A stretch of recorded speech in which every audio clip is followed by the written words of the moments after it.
जुर्म की वो वारदात जिसने पूरे भारत को हिलाकर रख दिया। एक ऐसा पति जो शक और गुस्से के हाथों मजबूर होकर अपनी बीवी को मौत के घाट उतार देता है और खुद को इस जुर्म से बचाने के लिए उसे जलते तंदूर के अंदर फेंक देता है।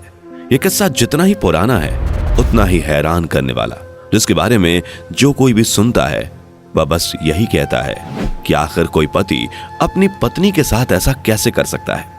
ये बात है जुलाई 1995 की। दिल्ली के गोल मार्केट में बने सरकारी फ्लैट में सुशील शर्मा अपनी पत्नी नैना साहनी के साथ रहता था।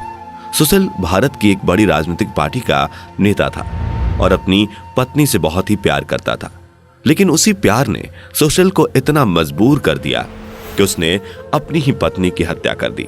2 जुलाई की शाम सुशील अपना सारा काम खत्म करने के बाद घर पहुंचता है, लेकिन घर के अंदर जाते ही वो देखता है कि नैना किसी से बात कर रही है। लेकिन सुशील को देखते ही नैना ने अचानक घबराकर फोन रख दिया। अपनी पत्नी के घबराते चेहरे को देखते ही सुशील पूछता है कि फोन में कौन था जो तुमने मुझे देखते ही फोन कट कर दिया। जवाब में नैना कहती है कि रॉन्ग नंबर आया था। यह कहने के बाद नैना तुरंत किचन में चली जाती है, लेकिन सुशील के दिमाग में तो अभी भी फोन वाली हरकत घूम रही थी, क्योंकि सुशील को अपनी बीबी नैना साहनी के कॉलेज के दोस्त मतलूब करीम पर शक था कि वो नैना से बात करता है, और उसी शक के गिरफ्त में आकर सुशील शर्मा ने लैंडलाइन फोन से उस नंबर पर फोन किया जिससे नैना बात कर रही थी। जब सुशील फोन के रिसीवर को कान पर लगाता है तब वही होता है जिसका डर था। सामने से नैना का दोस्त मतलूब करीम हेलो बोलता है। करीम की आवाज सुनने के बाद सुशील गुस्से में आग बबूला होकर फोन रख देता है और भागकर नैना के पास जाता है। तुमने मुझसे झूठ क्यों बोला? मैं तुमसे पूछ रहा था ना कि फोन पे कौन है। सुशील के गुस्से को देखकर नैना उसे समझाने की कोशिश करती है कि तुम गलत समझ रहे हो, ऐसा कुछ भी नहीं है। लेकिन नैना के मुंह से निकली हर एक बात सुशील के कानों में कांटों की तरह चुभने लगी और उसे ऐसा महसूस हुआ कि उसकी पत्नी उसके साथ धोखा कर रही है, और इसी गुस्से ने सुशील की पूरी जिंदगी बदल कर रख दी। नैना किचन के बाहर दरवाजे के सामने खड़ी थी और सुशील उसके सामने था। तभी सुशील गुस्से में आकर अपनी लाइसेंसी पिस्टल निकालता है और नैना साहनी की तरफ 3 फायर करता है। पहली गोली डायरेक्ट छत पर मौजूद एसी पर लगती है, दूसरी गोली नैना की गर्दन को चीरते हुए बाहर निकल जाती है और तीसरी गोली सीधे नैना के सिर पर वार करती है, और तीसरी गोली लगते ही मौके पर नैना की मौत हो गई। नैना की मौत होने पर जब उसकी लाश जमीन पर खून से लथपथ होकर पड़ी थी तो उसे देखकर सुशील को यह एहसास होता है कि उसने बहुत बड़ी गलती कर दी। वो अपने किए पर पछताने लगता है और अपनी बीवी की लाश के पास बैठकर जोर जोर से रोना शुरू कर देता है। एक तरफ सुशील ने अपनी पत्नी को जान से मार दिया तो वहीं दूसरी तरफ सुशील को यह लगने लगा कि अब वो भी नहीं बच पाएगा, और इसी डर से सुशील खड़ा होता है और अंदर जाकर एक बड़ा सा पॉलिथीन बैग लाता है जिसमें अपनी पत्नी की लाश को भर देता है और लाश के पास मौजूद खून को पोंछकर लाश बोरी में डाल देता है।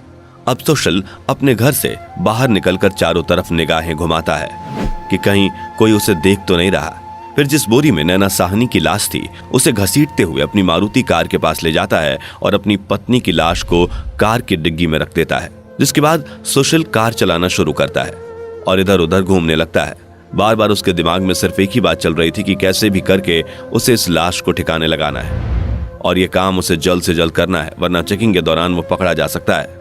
पहले तो सुशील के मन में ख्याल आता है कि वो अपनी पत्नी की लाश पुल से धक्का दे देगा, लेकिन पुल के पास ट्रैफिक होता है, इसलिए सुशील अपना इरादा बदल देता है और वापस कनॉट प्लेस पहुंचता है। वहां सुशील अपने बगिया रेस्टोरेंट में पहुंच जाता है। ये वही रेस्टोरेंट है जहां पूरे तंदूर कांड को अंजाम दिया गया था, जिसे आज संग्रीला होटल के नाम से जाना जाता है। इस होटल का हेड केशव सुशील का अच्छा दोस्त था, जो होटल में इकट्ठा हुई भीड़ को संभाल रहा था। तभी वहां सुशील पहुंचता है और केशव से कहता है कि अब किसी को भी खाना मत दो और कह दो कि खाना खत्म हो चुका है। सुशील की बात सुनकर केशव हैरान रह जाता है और बोलता है कि अरे अभी तो खाना बहुत बचा है और लोग भी आ रहे हैं, मैं इन्हें कैसे मना कर दूं? पर सुशील केशव की बात मानने को तैयार नहीं होता है। वो चिल्लाने लगता है, जिसके बाद ना चाहते हुए भी केशव को सभी ग्राहकों को वापस भेजना पड़ता है। ग्राहकों के जाने के बाद काम करने वाले कर्मचारियों को भी वापस भेज दिया जाता है और रेस्टोरेंट की सारी लाइटें बंद कर दी जाती हैं। अब ढाबे में सुशील और केशव ही थे, जिसके बाद सुशील अपने दोस्त केशव को सारी सच्चाई बताता है और कहता है कि उसे अपनी पत्नी की लाश को ठिकाने लगाना है। इतना कहने के बाद सुशील कहता है कि लाश किसी को ना मिले इसलिए हम इस लाश को तंदूर में डालकर ही खत्म कर सकते हैं। सुशील की बात सुनकर केशव घबरा जाता है, लेकिन पुराना दोस्त होने के नाते वो सुशील को मना भी नहीं कर पाता और दोनों मिलकर नैना शाहनी की लाश को रेस्टोरेंट के अंदर ले आते हैं। रेस्टोरेंट के कोने में बहुत बड़ा तंदूर लगा था, पर तंदूर के अंदर इतनी आग नहीं थी कि उससे एक बॉडी को जलाया जा सके।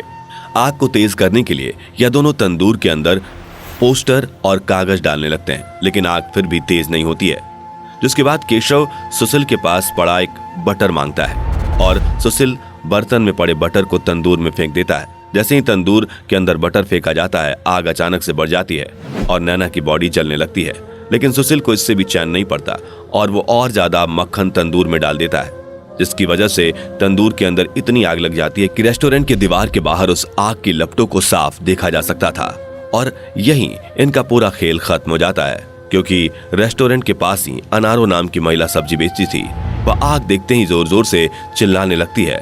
तभी अब्दुल नजीर नाम का एक पुलिस कांस्टेबल वहां से जा रहा होता है और वो अनारो की आवाज सुनकर रुकता है और भागते हुए रेस्टोरेंट की दीवार पर चढ़कर देखता है अंदर भयानक आग लगी है और दो आदमी पास खड़े हैं। अब्दुल जैसे ही अंदर जाता है, केशव सामने आकर खड़ा हो जाता है और कहता है कि यहाँ आग नहीं लगी है, बल्कि हम लोग पोस्टर और कागज जला रहे हैं। जिसके बाद अब्दुल कहता है कि थोड़ा ध्यान देना, कहीं आग न लग जाए। इतना कहकर अब्दुल बाहर जा ही रहा होता है कि उसे अजीब सी बदबू आने लगती है, जैसे किसी के बालों को जलाया जा रहा है। अब्दुल नजीर को शक हो जाता है और वो भागते हुए अंदर घुस जाता है। जैसे ही वो तंदूर की तरफ देखता है, उसके रोंगटे खड़े हो जाते हैं, क्योंकि उसके सामने एक जला हुआ हाथ दिखाई देता है, जिसे देखकर अब्दुल घबरा जाता है और अपने साथियों को फोन करके बुलाता है। और जब पुलिस वहां पहुंचती है, नैना सहनी की आधी से ज्यादा लाश जलकर खाक हो चुकी होती है। पुलिस को देखकर सुशील भाग निकलता है, लेकिन केशव को पकड़ लिया जाता है और कुछ समय बाद सुशील भी पकड़ा जाता है। और इस तरह गुस्से में आकर सुशील ने न केवल अपनी पत्नी की जान ली, बल्कि अपनी भी जिंदगी बर्बाद कर ली। इस पर आपका क्या कहना है, कमेंट में जरूर बताएं। और इसी तरह की वीडियोस को लगातार देखते रहने के लिए चैनल को लाइक, शेयर और सब्सक्राइब करना बिल्कुल भी ना भूलें। धन्यवाद। दोस्तों, आपको स्क्रीन पर 2 और वीडियोस दिखाई दे रही हैं, जिसे देखने के लिए स्क्रीन पर क्लिक करें।